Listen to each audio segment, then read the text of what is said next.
Being from Philadelphia, I don't know if anyone here still remembers Rocky, but the Rocky story. My board members remembered Rocky, and that's why we coined the term comebackers. These are people who have the potential to make a comeback. And so we started thinking, putting ourselves in their shoes, and I'm a comebacker too. What actually is going on, right, when you decide to come back to college? And we came up with this image. This was an example of where groupthink really works well, because I think this image does capture, and there are a lot of levels and a lot of layers to this image.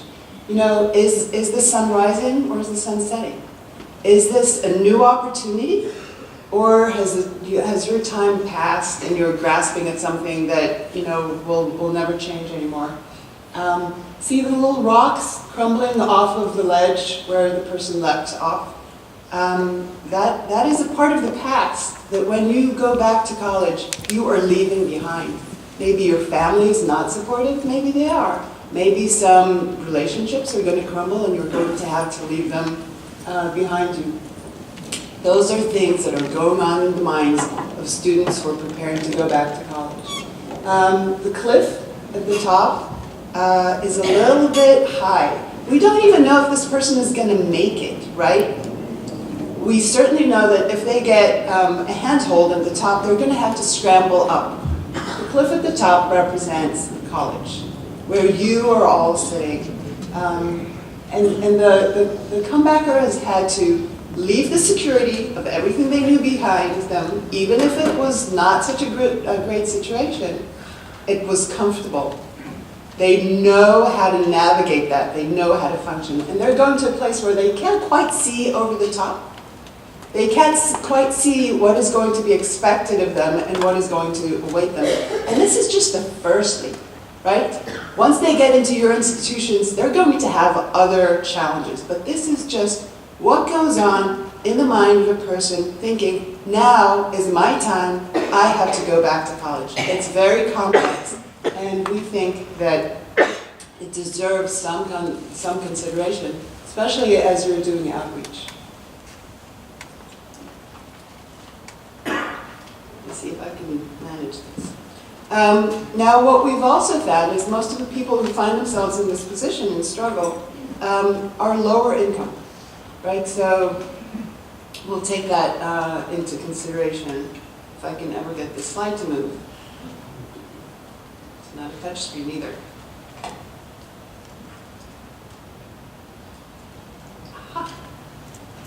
So our work at the Graduate Network is to make sure that this comebacker makes it over that gap, makes it over to the other side, lands safely, and continues forward. We've been at it since 2005, and we're going on 14 years, and today I'd like to share with you what we've learned. The Graduate Network consists of communities. In these communities are multiple institutions of higher education, also other community partners. We're now in about 30 locations, maybe 35. I forget when the slide was made. But these are all communities that have decided to organize around supporting people who want to go back to and through college. Within the network, there are two groups within the network. Amongst these 30 communities, we are currently serving more than 30,000 adults, and there's another group of communities that is in the state of Tennessee that now numbers about 50,000 adults. I'll talk about Tennessee Reconnect a little bit later. What we know is that there's a need for talent. So this is not just about a need for finishing college, there's a need for talent in all of our communities.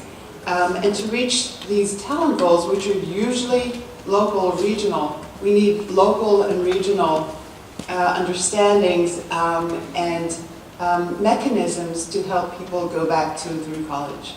So while we understand that there's a national imperative, there's a state imperative, we have found that the work needs to be done locally.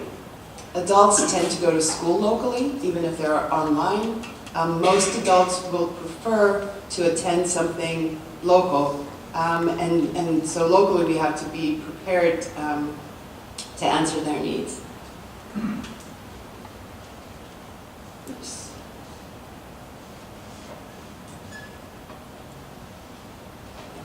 Sorry. When we started thinking about how, in general, people are looking at adults, we encountered the Kresge Foundation. And Kresge, not long ago, put out this ecosystem model that we found very compelling, and that it captures pretty well what how we are looking at adults as well. In Kresge's ecosystem model, and see that, this is what they call a well-functioning ecosystem model. This is what we all aspire to. You see that institutions are represented, K-12 is represented, employers are represented, public transit, which is important to our adults, the business community, housing. You can't go to school if you don't know where you're going to sleep. If you're not secure about your housing, you're not going to be able to be a very effective learner. If you don't know where your kid's next meal is coming from, you're not going to be a very effective learner. These are the realities of our adult students. Government is also a big issue.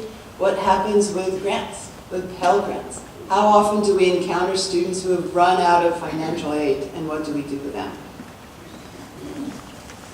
So while this is a well-functioning ecosystem, Kresge also did some research, and they found that we're very far away off from having well-functioning ecosystems. That cities, the work that Kresge did, mostly they did based on looking at cities, but we find that it applies to all but the most rural areas in the country.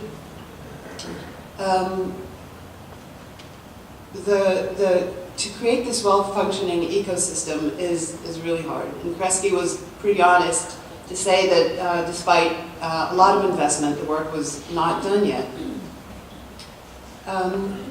Note the issue of commitment. Like, we are in higher education, you are there, you have been there in some cases for decades, and you are going to be there. But these initiatives tend to come and go. So we see, from the Graduate Network's perspective, we see institutions as a place where the commitment can live on, and we're asking you to think beyond grant terms and for the long term.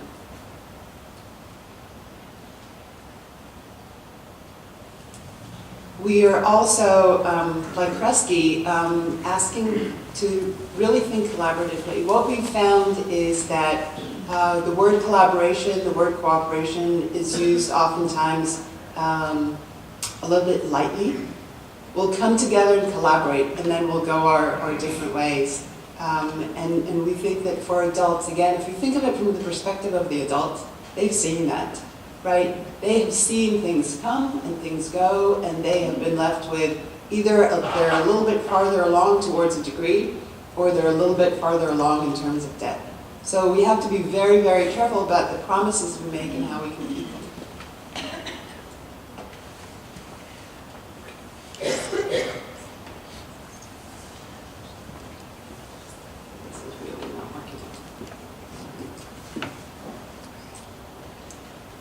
So who are the comebackers amongst you, amongst us? This is taken from data across our communities. It's based on people that we've actually served, who filled out forms for us. We're finding that age is almost evenly distributed. Between there's a bump between the ages of 31 to 40, which means there's more opportunity there. But people all over the country at all ages want to go back to college. They are, people that we serve are poor.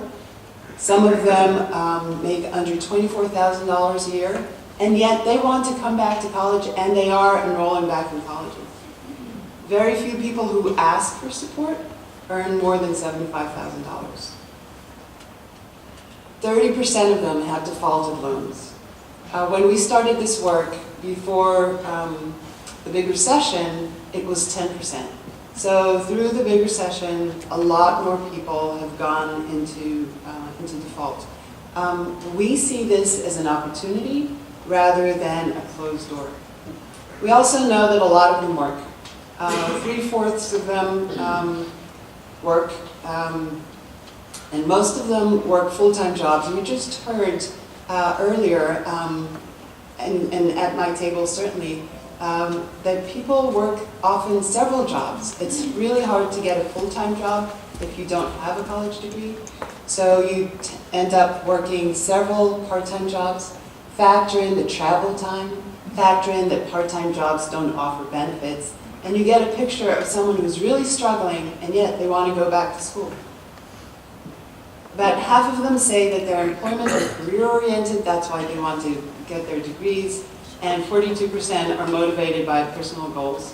And this reflects something that my colleague Matt said earlier, that before the recession we saw more people who wanted to go back to college to get a degree for personal goals, their family, and now we're seeing more of a trend of, I understand that the economy is changing, I understand that the job market is changing, I understand that better jobs are going to require degrees.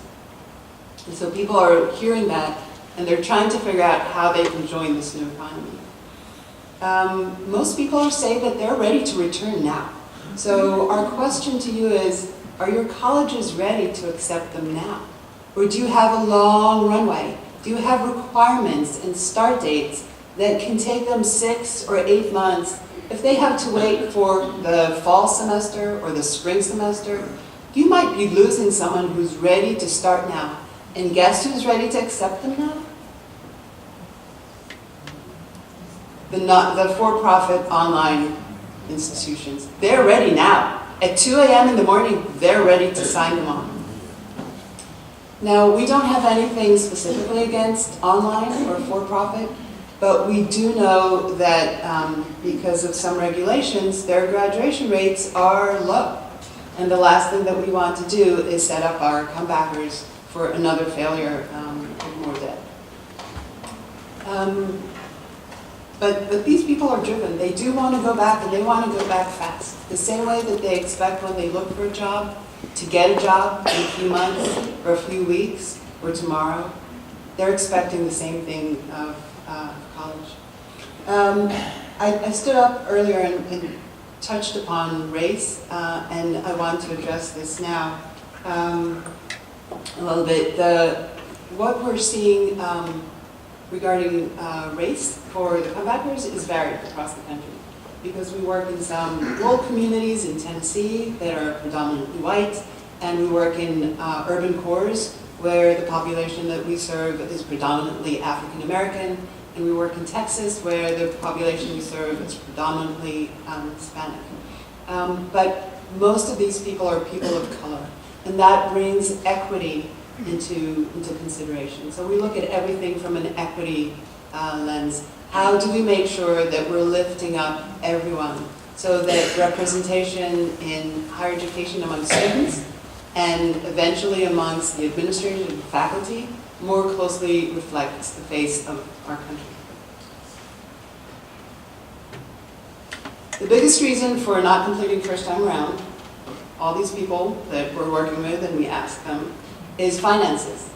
Now, and then they say logistical challenges, they didn't have guidance the first time around, they didn't know what they were doing, life challenges that cropped up, families, jobs, illnesses, all kinds of things. Only 6% say that they were unconfident about their academic preparation. Only 6%. Now we know that a lot of people who come back to your institutions turn out they need academic remediation, right? They have skills that they need to catch up on. Some universities have now looked at that and they recognize that putting someone into remedial status when they're an accomplished adult doesn't sit right with them. So some universities have now started to meld and mesh together what we call remedial with college level courses. And it takes faculty to understand this. Good faculty could find it a challenge, a productive challenge, and really start bringing things in. There are some online resources that people can take. For us, at the Graduate Network, what we suggest to people as they're working with us before they enroll is to use Khan Academy for math, for example. It costs nothing.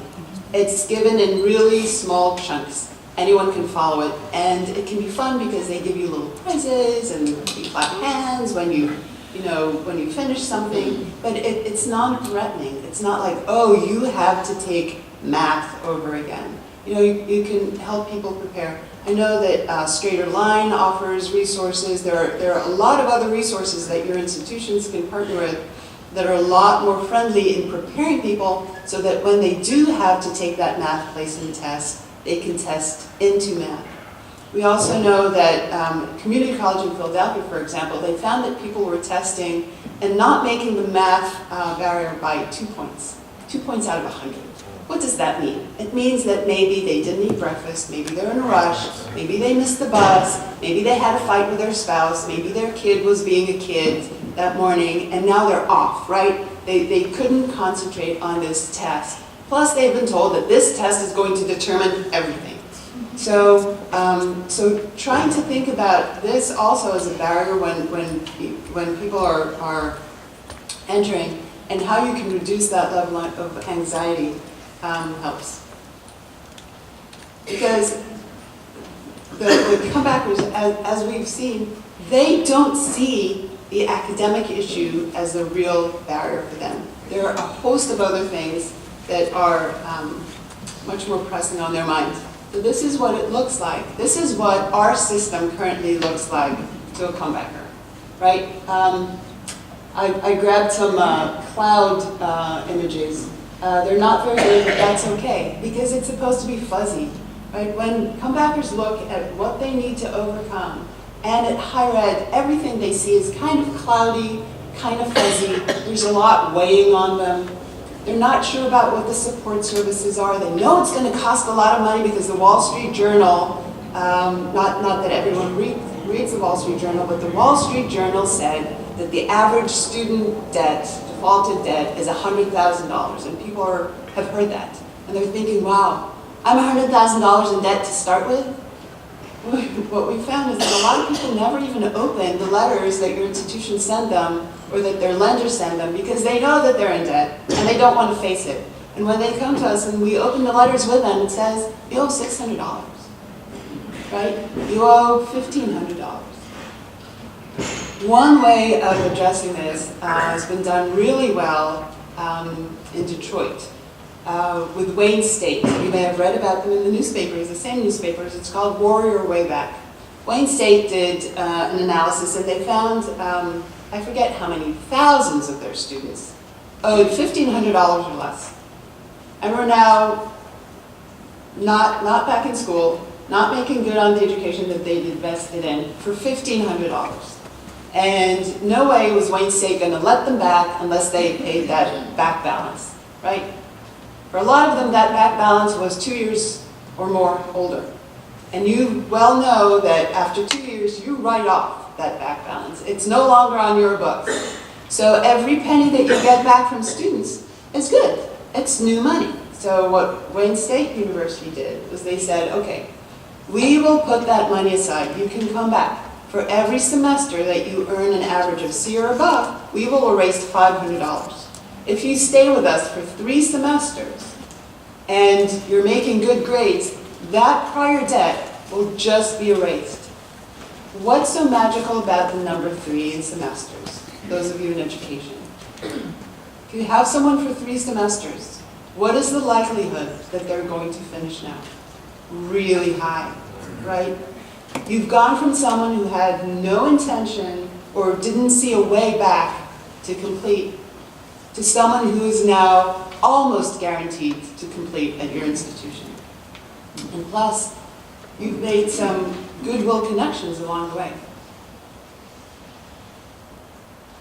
So what we're learning about comebackers is that They need to see the doors cracked open a little bit. They need to see a welcome.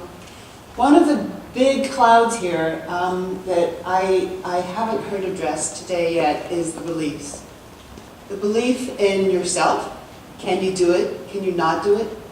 And what we see a lot in urban cores and in rural America is the belief that college is just not for me. And so I'm asking you to think about the messaging. How are you messaging that college is for them?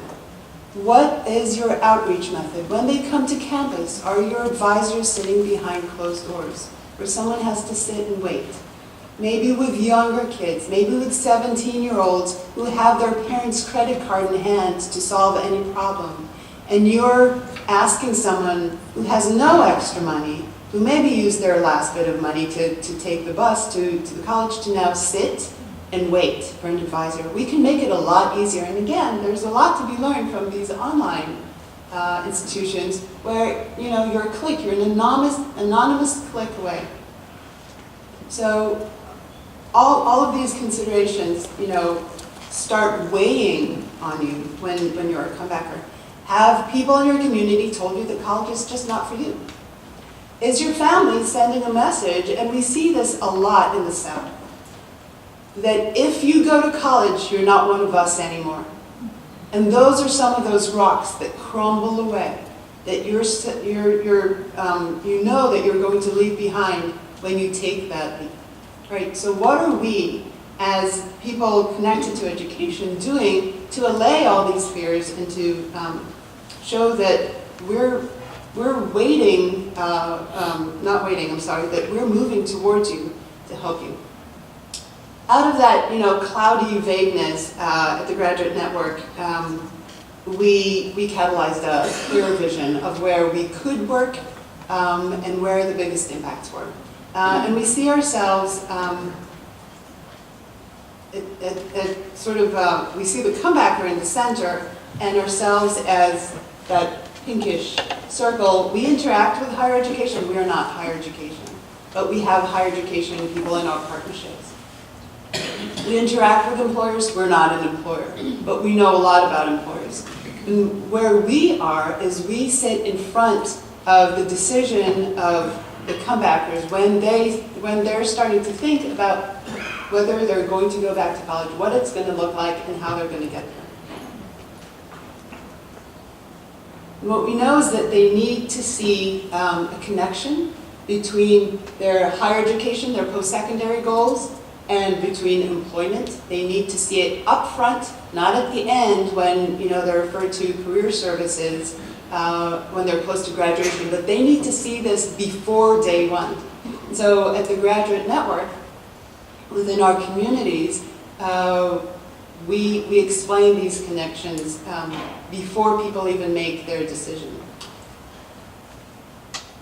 So I speak of the Graduate Network as a whole, but really we are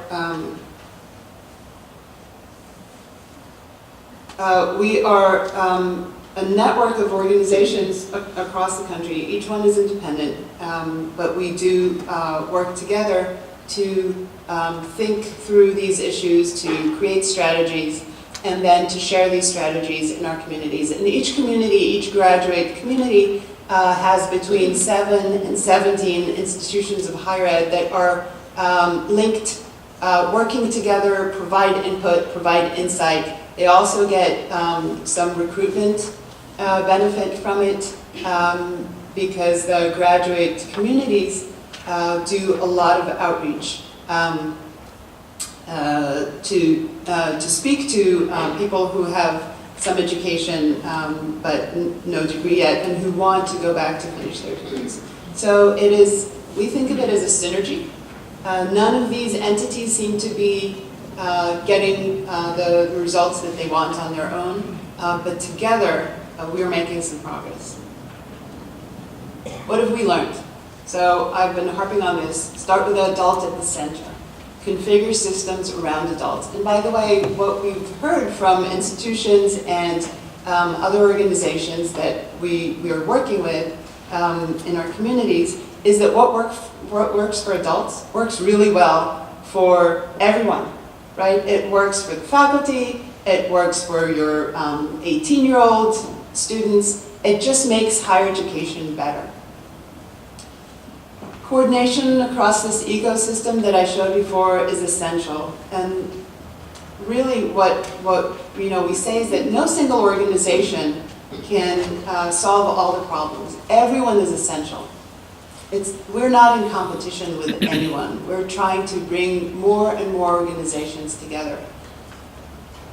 Higher eds in each region, employers in each region, supportive organizations like CALE, for example, like College for America.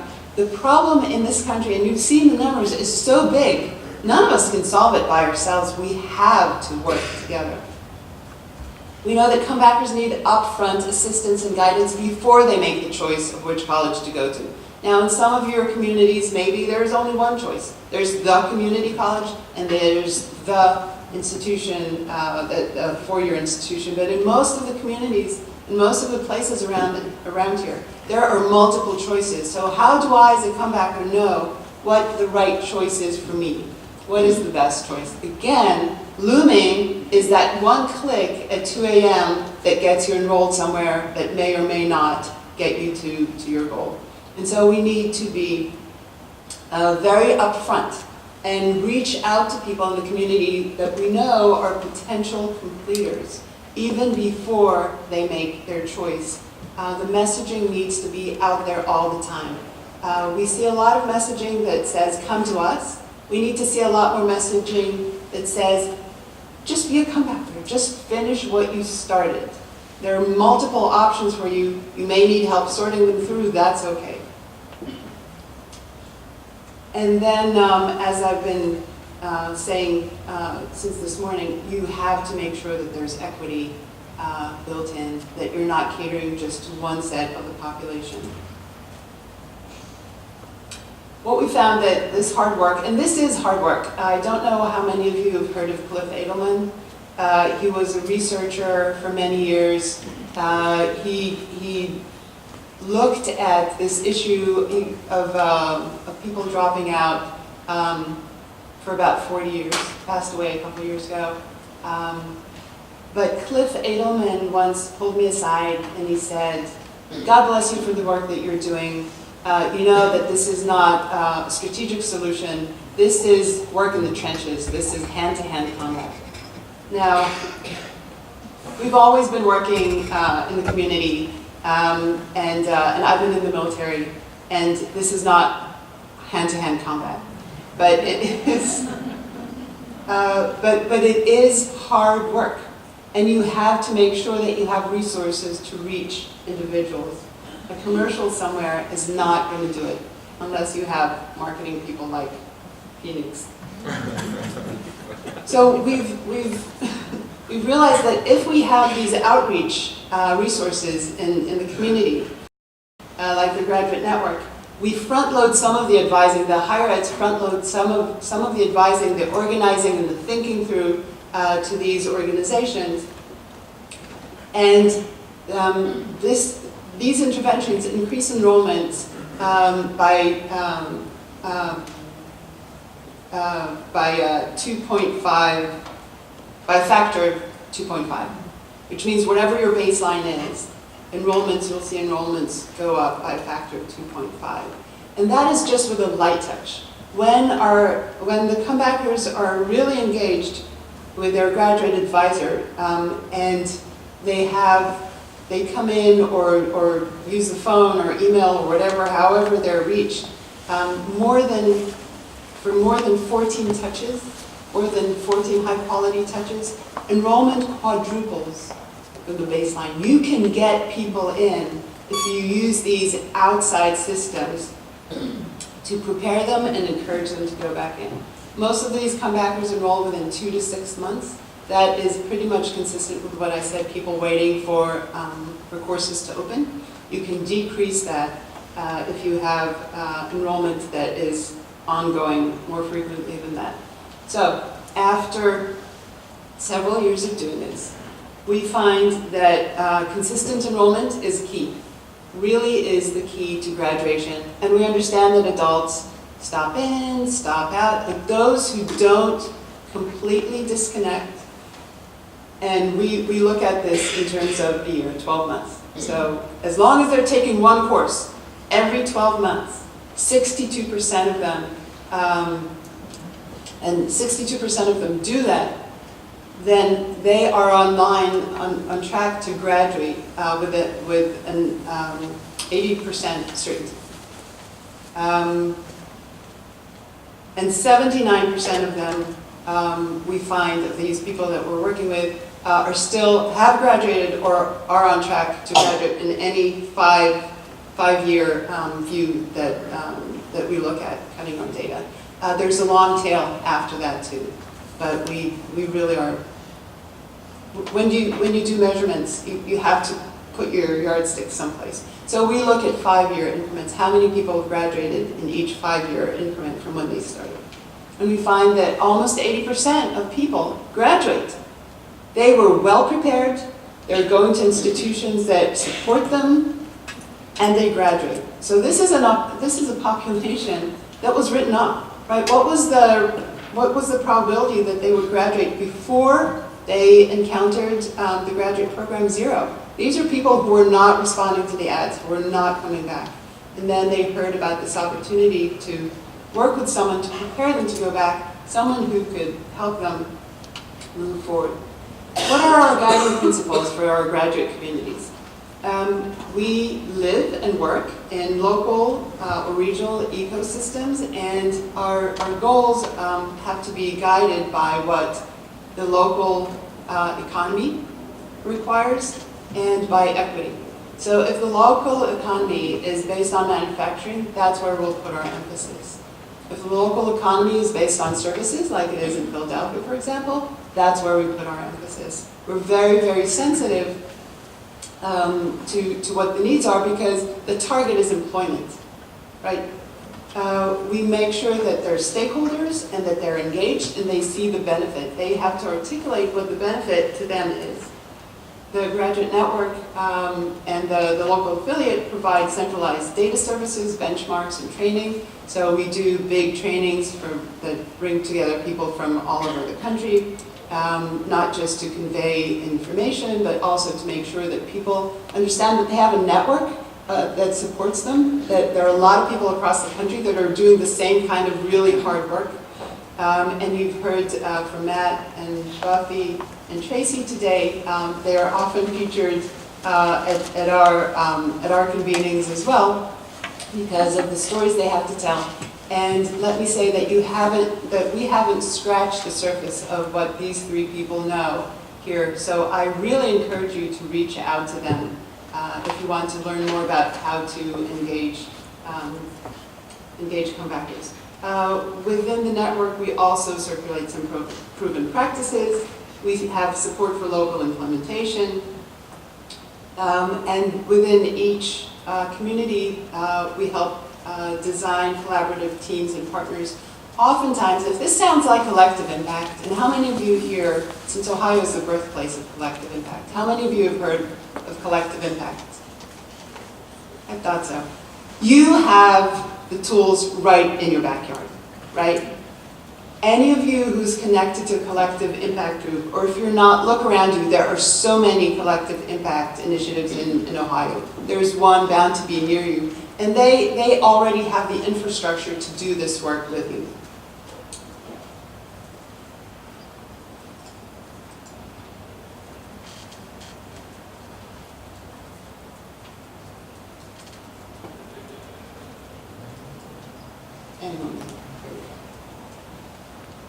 So what we offer to our graduate network communities is an operation model. And it rests on four pillars.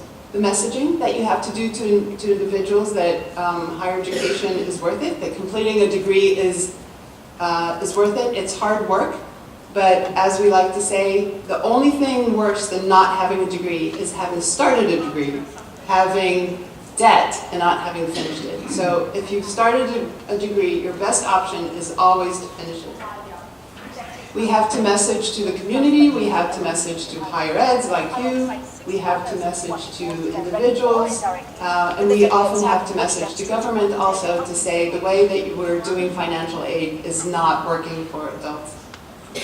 We work together on partnerships in each community.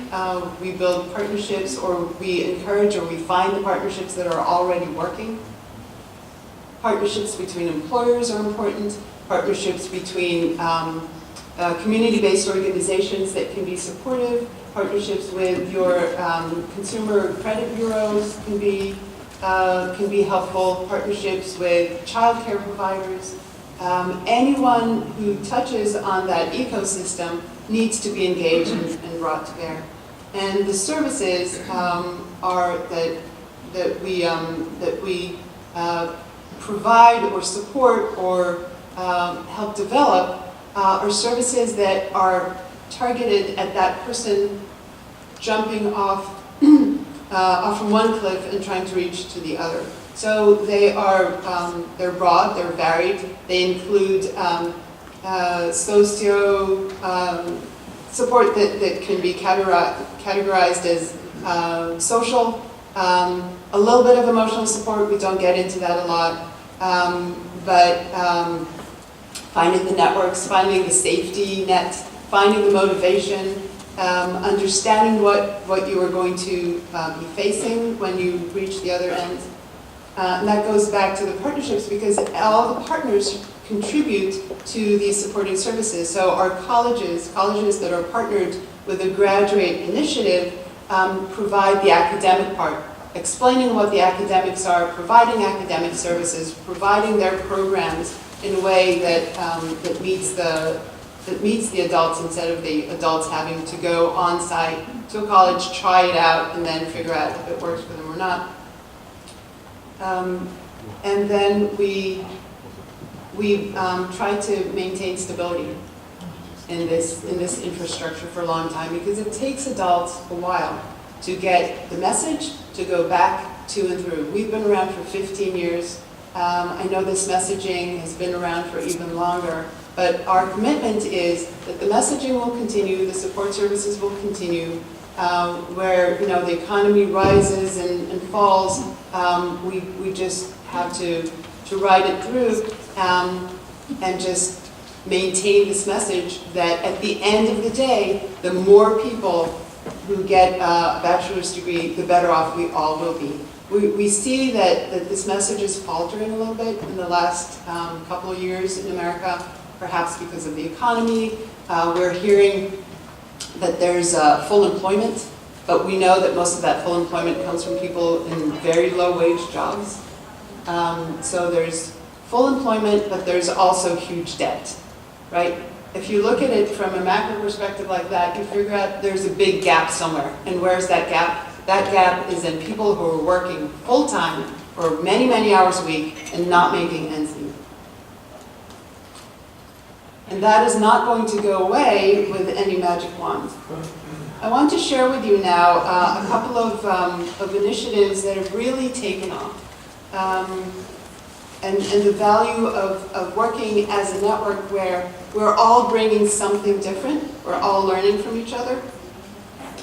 I mentioned Wayne State's Warrior Way Back. At Chestnut Hill College in Philadelphia, they started an accelerated program that allows people to bring in 90 credits towards a bachelor's degree, 90, and they make it work for people. And over the last 5 years, they've graduated 1,000 students.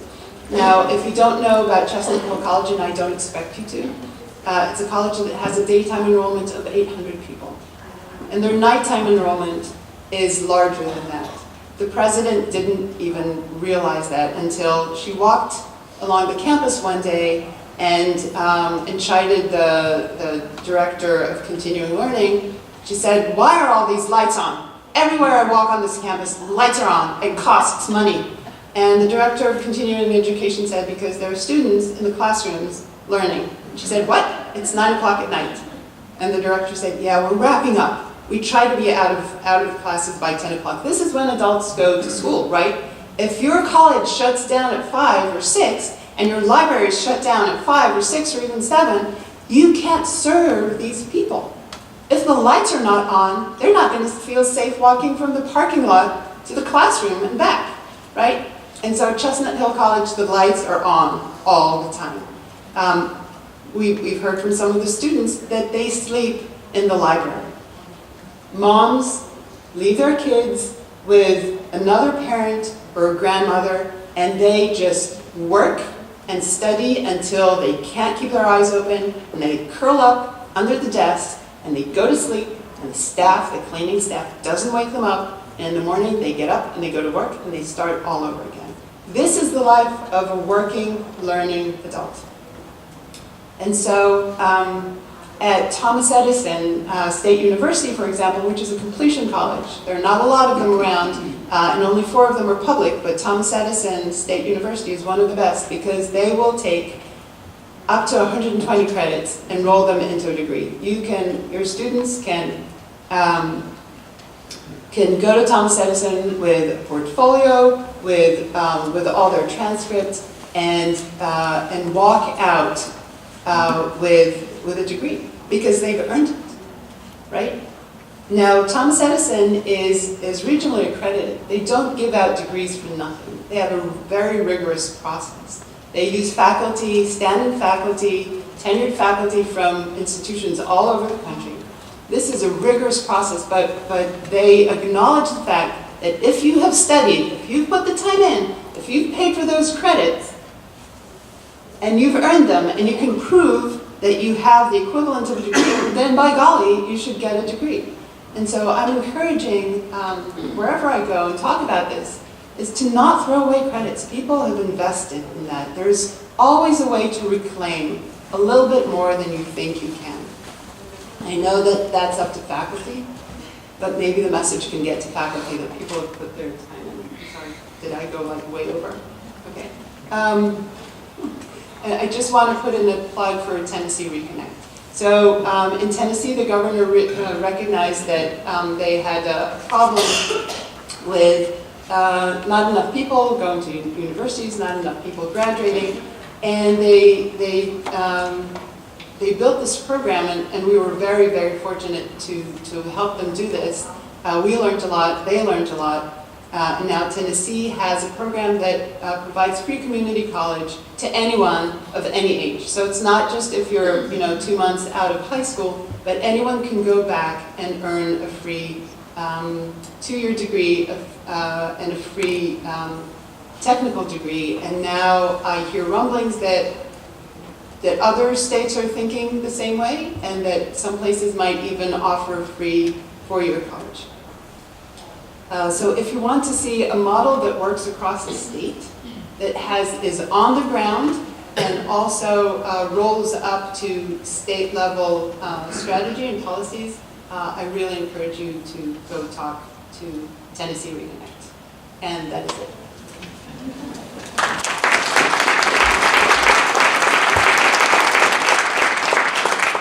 We have time.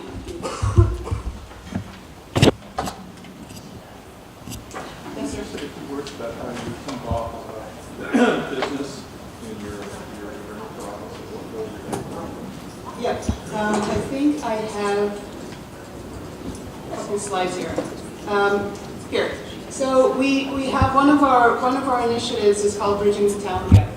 And in Bridging the Talent Gap, we've been hearing that higher ed is producing people, producing grads, and employers are not hiring them. Employers are saying, "Oh my goodness, we need more people. We can't find them. They don't have the right. Degrees." And we know that chambers of commerce do a lot of these big studies. We decided to go deep and to include small and mid-sized employers. And this is what we found.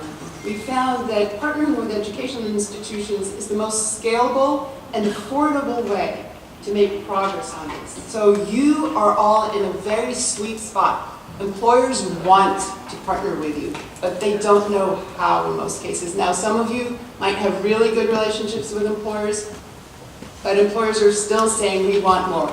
This is not something that you need to move over to your non-credit program. This is something that you have to adopt through the credit program. right? And that means engaging faculty, and we understand that. But there are so many, 85% of employers, and we have now, I think we're completing over 3,000 interviews with employers across the country. 85% of them saying, we need to partner with higher eds and we have no idea how, right? Only 10% are doing it well. So there's ample room. And there are people around the country, I'm sure, not necessarily us, who can help you figure out how to do this. It starts with listening, and it starts with coming together as a consortium of colleges, because no one college can offer everything that an employer wants. We can talk about it more. Really good question. Okay, thank you very much.